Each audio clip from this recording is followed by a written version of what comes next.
Buenas tardes a todos. Mi nombre es Carolina Sansaloni, licenciada en genética, egresada de la Universidad Nacional de Misiones, con maestría y doctorado en BRAPA, Recursos Genéticos, en Brasilia. Bueno, es un gusto para mí poder estar presente y compartir nuestro trabajo en el simposio Red Bio, sobre todo por ser en Argentina. Así que muchísimas gracias por la invitación. Hace 9 años que estoy trabajando en el Centro Internacional de Mejoramiento de Maíz y Trigo.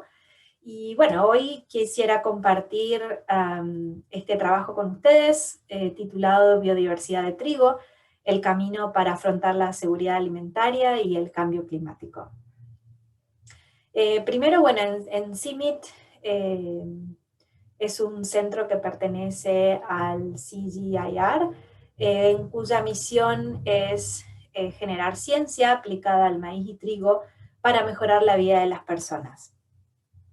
Y digo esto porque me gustaría comenzar con esta frase bastante impactante que dice que en los próximos 50 años necesitaremos producir la cantidad equivalente de comida que se ha consumido en la historia de la humanidad. Lo cual para mí es muy fuerte y creo que tenemos que actuar urgente para poder afrontar los desafíos que se vienen. Se estima que la población mundial incrementará un 70% hasta el 2050. Entonces, ¿qué podemos hacer para garantizar alimento, mejor nutrición para más personas?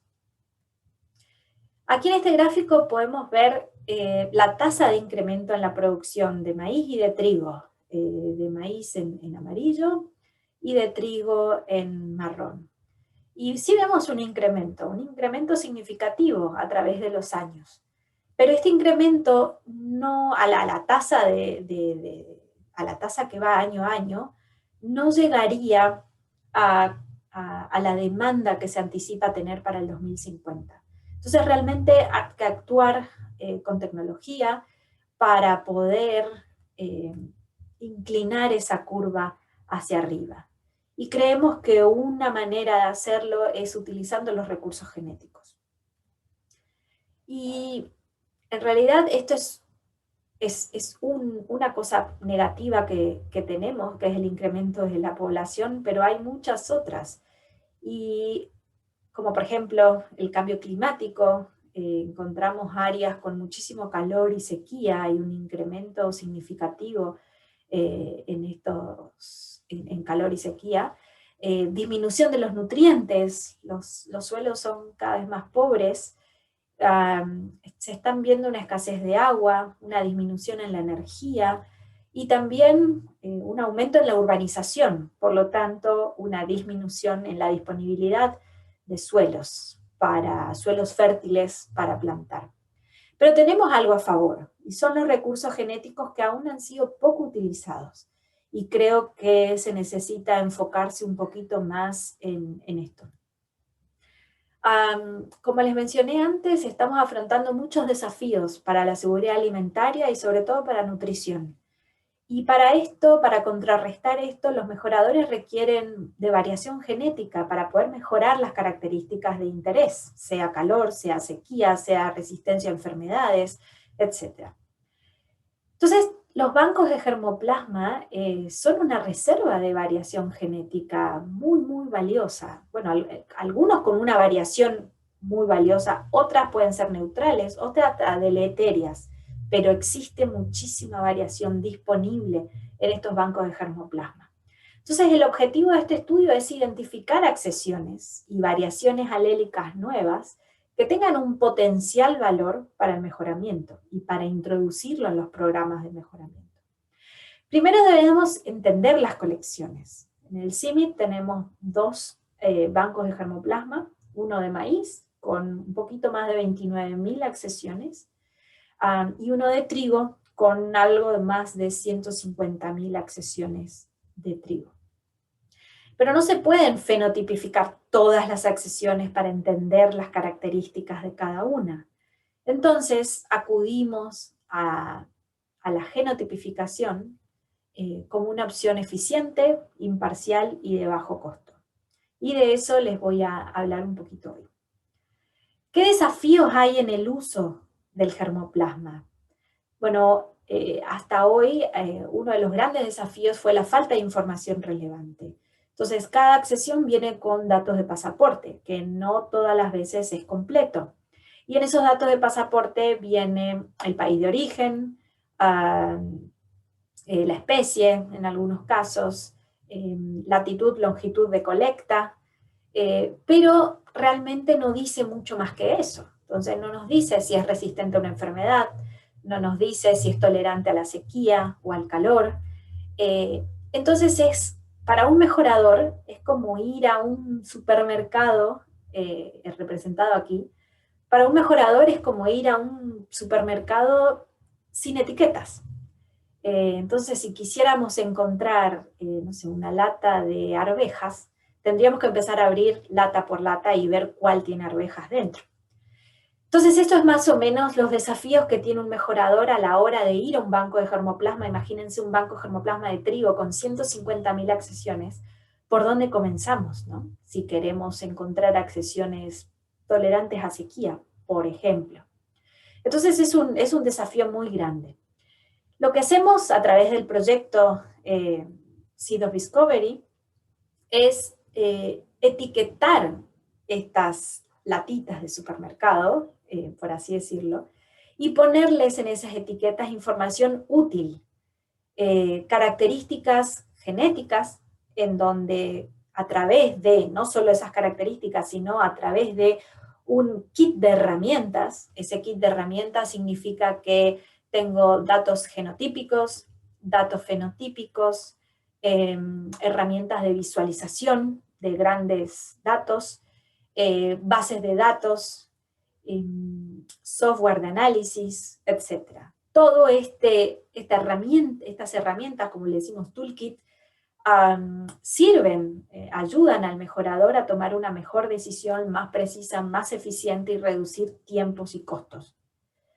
Entonces, como les mencioné, este proyecto llamado Seed of Discovery se inició hace 10 años atrás y fue financiado preeminentemente por el gobierno de México y tiene 4 componentes. El primero, en donde estamos nosotros, los recursos genéticos, hacemos una caracterización genómica de esos recursos genéticos, identificamos alelos favorables para luego ser introducidos en los programas de premejoramiento, tanto de maíz como de trigo. Luego, una vez que son mejorados, se llevan a los productores para ser testados y luego así incrementar la producción agrícola. Tenemos 2 escenarios. Antes del proyecto, realmente, como les dije, para un mejorador era muy difícil ir al banco de germoplasma y encontrar algo útil. Era como ir a encontrar una aguja en un pajar. Entonces era un desafío muy grande, lo cual desgastaba mucho, se perdía muchísimo tiempo y muchas veces no era exitoso. Ahora, con la caracterización genética que tenemos de todo el banco de germoplasma, es mucho más fácil, es más eficiente y rápido. ¿Y cuál es la visión que se tiene? Que la riqueza contenida en los recursos genéticos debe ser desbloqueada para que los mejoradores puedan desarrollar nuevas variedades. Así es que el ciclo comienza con la identificación de variación genética útil, es lo que estamos haciendo. Con esa variación se realizan cruzas para adicionar algo nuevo al material elite que ya manejan los mejoradores, evaluar, seleccionar algo mejor obviamente, y finalizar y liberar una nueva variedad. Entonces ese es el ciclo de mejoramiento. Para esto es importante hacer una caracterización genética de los bancos de germoplasma. Y todo comienza obviamente en el banco de germoplasma. Esto es lo que les cuento, la experiencia que nosotros tuvimos, la cual hicimos en CIMMYT. Se seleccionaron accesiones de todo el banco de germoplasma, se plantaron en invernadero para más o menos alrededor de unas 2.000 plantas por semana, esa era nuestra rutina de trabajo. Estas plantas se llevaban extracción de ADN, y finalmente la caracterización genética utilizando la tecnología DART-seq, en las cuales se generan miles y miles de marcadores SNPs y silico-darts, que son presencia-ausencia, variaciones de presencia-ausencia. Entonces obtuvimos miles y miles de marcadores con los cuales hicimos un perfil genético para cada accesión del banco de germoplasma. El proyecto podría resumirse que, bueno, como les comenté antes, la extracción del ADN. Este ADN se envía al Servicio de Análisis Genético para la Agricultura, de la cual soy líder de este laboratorio, y generamos huellas genéticas o perfiles genómicos, como le decimos. Cruzamos estos perfiles genómicos con datos fenotípicos y con eso generamos un atlas molecular. En este atlas molecular, además, adicionamos datos ambientales, datos fenotípicos como les mencioné, datos de geolocalización, y todo esto en conjunto hace con que el valor de cada accesión se incremente significativamente. Este fue uno de los resultados que hicimos en trigo. Lo dividimos en tres grupos, en tres grandes grupos. Uno es de los trigos harineros o hexaploides. En esta imagen pueden ver 60.000 accesiones analizadas en conjunto, que pertenecen a 8 especies domesticadas. Aquí tienen la descripción de las especies. Los trigos harineros tienen 3 genomas, A, B y D. Y bueno, este análisis tiene accesiones que provienen de más de 100 países, y en este caso utilizamos 26.000 marcadores silico-dart y 85.000 marcadores SNPs. Aquí se puede ver en azul lo que son las landraces o accesiones nativas, en rojo el material elite o material mejorado, y en verde todo el material sintético, lo cual es muy lindo de ver. Voy a volver a ponerlo. Aquí vemos, por ejemplo, en el material, en las landraces, que hay muchas áreas todavía no exploradas por material mejorado. ¿Qué nos está diciendo esto? Que todavía en el banco de germoplasma tenemos muchísimas accesiones con un gran potencial para el mejoramiento, que no ha sido testado aún y que se encuentra conservado por muchísimos años, adaptado obviamente a su lugar de origen, el cual podría ser muy, muy beneficioso para introducir en programas de mejoramiento. Entonces, que hay un área enorme por explorar, y en eso estamos. Luego, los materiales sintéticos, el material sintético se genera a partir del cruzamiento de un trigo duro, que tiene 2 genomas, un tetraploide, genoma A y B, con un pariente silvestre, como es, por ejemplo, Aegiloptausia, con un genoma D. Al cruzar esto, se introduce un material exótico, un genoma exótico, y eso crea nueva diversidad. Y aquí se puede ver claramente la nueva diversidad que se está creando. Y luego, aquí si paramos, podemos ver, como les mencioné antes, zonas no exploradas del banco, y este es el material mejorado. Entonces podemos ver sí que hay una reducción de la diversidad en este material elite. Luego estas mismas accesiones y este mismo análisis de diversidad fue dividido en clústeres. Estos clústeres nos cuentan una historia realmente.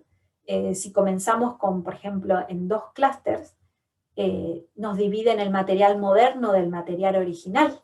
Luego, sucesivamente se van dividiendo en más y más clústeres, hasta 12 clústeres, y va contando muy bien la historia de la evolución del trigo. Se empiezan a identificar el material sintético, luego material mejorado, de material de landraces modernas, y así sucesivamente.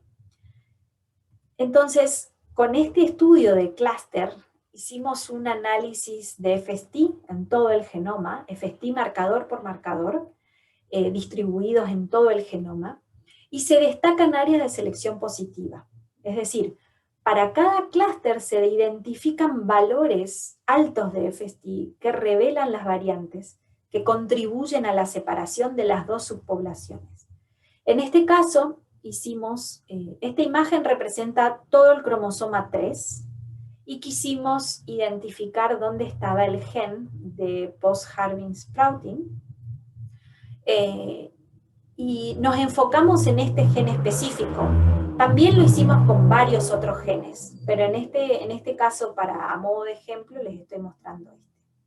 Y marcamos en rojo los SNPs significativos. En este caso aquí se pueden ver, aquí está el gen, está localizado aquí, y se pueden ver los SNP que están significativos, cercanos a este gen. Luego, en la segunda imagen es un zoom in, agrandamos esta zona para ver realmente qué ocurría. La primera parte es en el clúster 2 y la segunda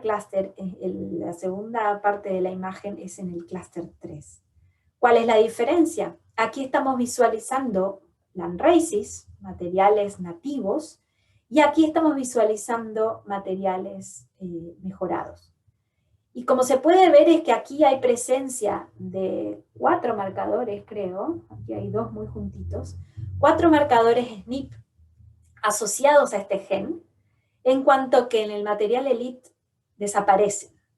¿Qué nos indica esto? Que hay regiones genómicas que se sabe que estarían asociados a rasgos agronómicos clave, como es este gen, pero también descubre una gran cantidad de otras regiones que podrían ayudar a explicar la historia reciente del mejoramiento de trigo e indicar alelos específicos para mejoramiento en el futuro.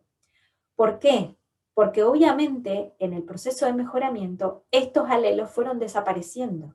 No sabemos si son buenos, si son malos, pero sí sabemos que tenemos que explorarlos más en detalle, porque hay variación genética oculta en esas accesiones y que no están presentes en los materiales modernos del mejoramiento de hoy.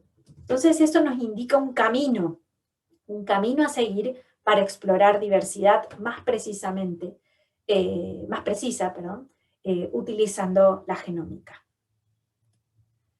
También como parte de este estudio se hizo un análisis de asociación genética en el cual se fenotipificaron 3.870 muestras del total de material nativo o criollo, y específicamente se fenotipificaron para 2 características de calidad, una en contenido de grano y la otra en sedimentación.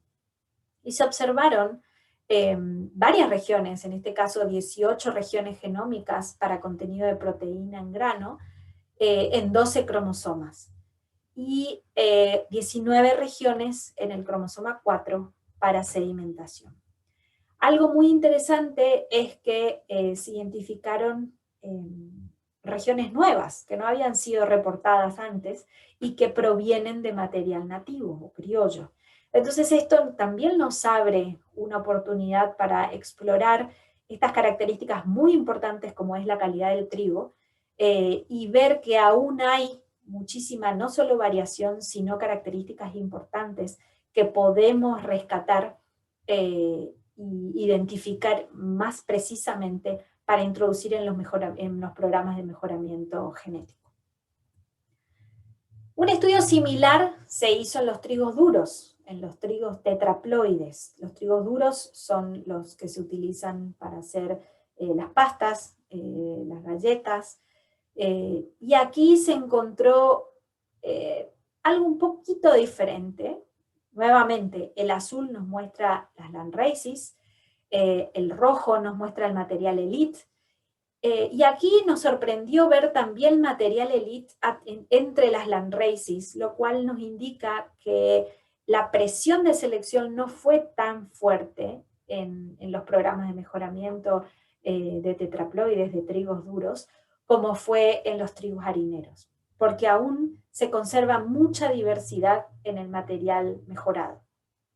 Pero hay áreas, por ejemplo esta, en el cual encontramos clústeres de Landraces totalmente separados.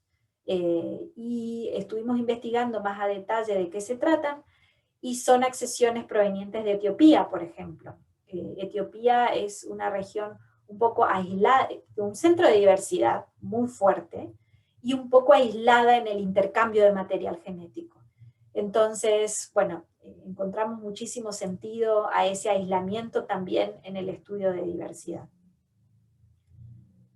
Se hizo un estudio similar en el cual pudimos ir haciendo un análisis de clústeres, de grupos diferenciados genéticamente, y que van contando una historia, así como lo observamos en los hexaploides, van contando una historia de material original, material moderno, luego nos quedamos ya con el material elite, y así vamos viendo las Landraces. Por ejemplo, estas Landraces son muy similares al material elite, estas tienen un proceso intermedio, y luego vienen los materiales más originales y más separados genéticamente, como son las Landraces de Etiopía. Entonces, todo este estudio nos permite identificar, clusterizar esa cantidad de accesiones que estamos guardando en los bancos de germoplasma para poder explorarlas de una manera muchísimo más eficiente y más dirigida. Finalmente, estos son los materiales silvestres, en el cuales tenemos 27 especies silvestres con más de 10 genomas distintos. Entonces ya nos alejamos de los genomas A, B y D, que conocemos normalmente en trigo, y vemos que hay muchísimos otros genomas y muchísima diversidad también por explorar, y prácticamente no utilizada.